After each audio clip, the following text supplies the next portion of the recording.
Fato relevante: Unifique Telecomunicações. Para mais notícias como essa, se inscreva no canal. Criação do segundo programa de recompra de ações ordinárias de emissão da companhia.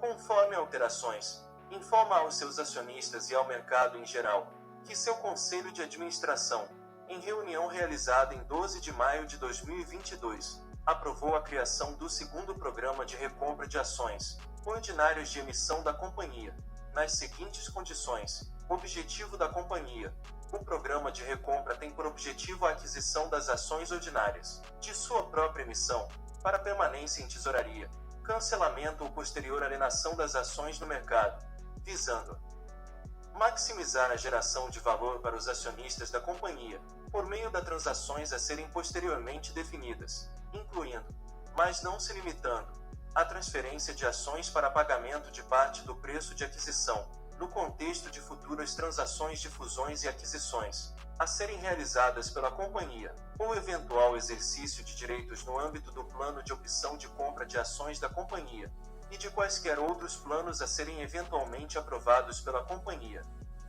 sem redução do capital social da companhia, respeitado o disposto do artigo 30 da Lei das Sociedades por Ações, e nas normas enunciadas na Instrução CVM 567.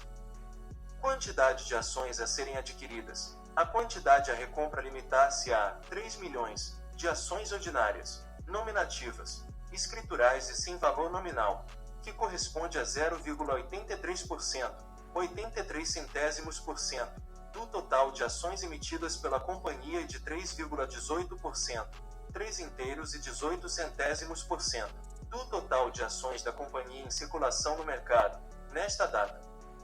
Prazo para a realização das operações: até 12 meses, com início em 12 de maio de 2022 e término em 12 de maio de 2023.